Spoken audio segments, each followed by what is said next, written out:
उभर जाए तो फिर शासन को, प्रशासन को दिक्कत खड़ी हो जाए। इतना ना दबाया जाए, हमारा कहने का आपसे मतलब ये है। तो अगर इसमें गिरफ्तारी नहीं होगी तो फिर हम लोग हर तरह से मजबूत हैं, तैयार हैं। फिर सीधी बात है, फिर हम लोग रोड पर बैठेंगे या फिर बंद करेंगे सिस्टम को। तो इसलिए मैं आपसे ये बताने के लिए आया हूँ, निवेदन भी कर रहा हूँ कि देखिए न्याय कीजिए। आप लोग मजबूत कुर्सी पर बैठे हैं, क्यों दोषियों क्यों बचा रहे हैं आप? कल को सरकार बदलेगी, आपको तो वही नौकरी करनी है। ऐसा तो नहीं है कि दूसरी सरकार आपको सस्पेंड कर देगी बेवजह या कहीं और भेज देगी। क्या कर, ट्रांसफर ही तो हो सकता है। रही तो आप संवैधानिक कुर्सी पर ही रहेंगे ना। तो ऐसा आप लोग अपने कलम की ताकत को पहचानिए कि गरीब के साथ में न्याय होना चाहिए। भाई आपको इसके लिए प्रतिबद्ध भी होना चाहिए। सरकार किसी की भी हो, ये एक इतिहास में दर्ज होता है कि आप एक IAS अधिकारी हैं कि भाई सरकार किसी की भी, हम तो न्याय करेंगे, हम न्याय के लिए प्रतिबद्ध हैं। लेकिन ऐसा नहीं होना चाहिए कि किसी छोटे मोटे नेता के चक्कर में, जो इधर उधर के नेता होते हैं, आप IAS अधिकारी हैं। IAS अधिकारी बहुत बड़ी चीज़ें होती हैं। आप पढ़ लिख कर अधिकारी बने, ये गाँव गाँव में दंगे कराकर नेता बन जाते हैं आजकल। आप इन लोगों के दबाव में आओगे तो कैसे चलेगी व्यवस्था? ये देखिए, कोई भी दबाव में नहीं है मैडम। दबाव में 6 दिन तक होगा, अब तक गिरफ्तारी नहीं हो पाई है। इसकी जांच चल रही है, जांच के पश्चात ही कोई निर्णय। मैडम 6 दिन हो गए, कितने दिन चाहिए? अच्छा बताओ जांच के लिए। ये देखिए, प्रकरण है, सीओ स्वाट सर हैं जो जांच कर रहे हैं। सीओ स्वाट साहब से बात कर लीजिएगा। मैंने SP महोदय से बात की, SP महोदय से बात की। फर्स्ट IU है, बाकी इसमें SIT भी बन गई। ये नहीं कि एक अब तक SC/ST में जो चीजें होती हैं वो भी कंप्लीट नहीं हुई। अब तो मुआवजा नहीं मिला है और मुझे लग रहा है परिवार को सुरक्षा। आपकी जो बात आपने बताई मैं ऊपर पहुंचा। सम्मानित बहुजन समाज के लोगों, आज हम सभी लोग अपने परिवार से मिलने के लिए आए हैं और जो अपराध मेरे परिवार के साथ में हुआ है,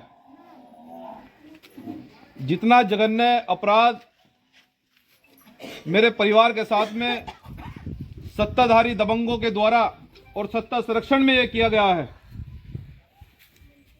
हम जानते हैं कि सत्ता के हाथ मजबूत होते हैं, लेकिन हम सरकार को यह बताना चाहते हैं कि ये हाथ हमेशा मजबूत नहीं रहेंगे। ये जो मजलूम लोग हैं, ये जो कमजोर लोग हैं, इनके हाथ भी एक दिन मजबूत होंगे, ये याद रखना। और जो अपराध इस गांव में हुआ है, यह अपराध कभी आजादी से पहले भी नहीं हुआ कि बाबा साहब डॉक्टर अंबेडकर का नाम लेने पर, जो देश के संविधान के निर्माता हैं, देश के संविधान निर्माता का नाम लेने पर, उनका बोर्ड लगाने पर प्रशासन की मौजूदगी में उस भाई को गोली से भून दिया गया। इतना बड़ा अपराध कभी आजादी से पहले भी नहीं हुआ और यह इतिहास में दर्ज होगा कि जब तानाशाही सरकार बाबा साहब डॉक्टर अंबेडकर का नाम लेने पर उनको गोली से भूना जा रहा था। इन दरिंदों को किसी भी सूरत में सरकार बदलने पर बख्शा नहीं जाएगा, हिसाब होगा। सरकार बदलने दो। लेकिन मैं बहुजन समाज के लोगों आपसे यह कहने के लिए आया हूं कि अगर इस जुल्म पर आप लोग सब चुप रहे तो इससे बड़ा जुल्म करने के लिए वो तैयार हैं। और हमारी अब हिम्मत और लाशों को देखने की नहीं है।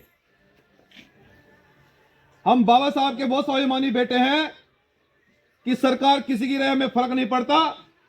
हम आज भी संविधान लेकर पहुंचे हैं, कल भी संविधान लेकर पहुंचेंगे। लेकिन जहां भी अन्याय होगा, हम किसी भी सूरत में चुप नहीं रहेंगे, चाहे सरकार किसी की भी हो। यहां लोकतंत्र के बाद उससे भी बड़ा जनतंत्र है। और अगर सरकार के लोगों को भ्रम हो गया है कि हम सरकार रहते हुए दलितों को, पिछड़ों को, मुसलमानों को गोली से भूनेंगे, तो उन्हें यह भी याद होगा कि सरकार बदलती रहती है। और यहां का प्रशासन, मैं 10 मिनट से प्रशासन के लोगों से बात कर रहा हूं, सब लोग गूंगे बहरे की तरह हाँ जी हूं जी कर रहे हैं। मैं प्रशासन के लोगों से बताना चाहता हूं कि हम संविधान को मानते हैं और आप एक संवैधानिक कुर्सी पर बैठे हैं और एक बाबा साहब का नाम लेने पर एक बच्चे को गोली से भून दिया गया। आज तक आपके पास जवाब नहीं है, जवाब नहीं दे पा रहे हैं इस जिले के कप्तान और DM। लेकिन अगर हमें जवाब नहीं मिलेगा तो आने वाली 8 तारीख को प्रदेश अध्यक्ष जी, पूरे उत्तर प्रदेश के अंदर हम मुख्यालयों पर धरना देंगे। आने वाली 8 मार्च को पूरे उत्तर प्रदेश के मुख्यालयों पर धरना दिया जाएगा कि सोमेश भाई को क्या न्याय मिलेगा या नहीं मिलेगा। अगर 8 तारीख तक भी उत्तर प्रदेश के मुख्यालयों पर ज्ञापन देने के बावजूद, धरना देने के बावजूद अगर न्याय नहीं मिलता है, तो फिर आने वाली 17 मार्च को इस उत्तर प्रदेश की सबसे बड़ी महापंचायत इस गांव में होगी। ये अपने कानों में बहुजन समाज के लिए डाल लो और तैयार रहो इस अन्याय और तानाशाही के खिलाफ। और मैं आपका भाई एक संविधान को हाथ में लेकर मैं आपसे वादा करके जा रहा हूं और मैं आपसे यह भी बताना चाहता हूं कि त्याग और बलिदान से ही क्रांति आती है। हम जानते हैं कि वो बाबा साहब के नाम से इसलिए डरते हैं क्योंकि बाबा साहब के बच्चे आज कुर्सियां बराबर में बिछाने लगे हैं, ये उनके पेट में दर्द होता है। बाबा साहब के बच्चे मुंह से तान कर चलते हैं, ये इसलिए उनके पेट में दर्द होता है।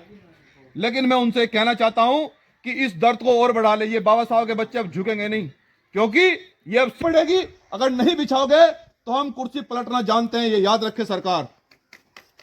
तो आने वाली 8 मार्च को पूरे उत्तर प्रदेश के मुख्यालयों पर धरने प्रदर्शन किए जाएंगे और 8 मार्च को भी अगर न्याय नहीं मिला तो फिर इसी गांव के अंदर उत्तर प्रदेश की सबसे बड़ी महापंचायत 17 मार्च को होगी।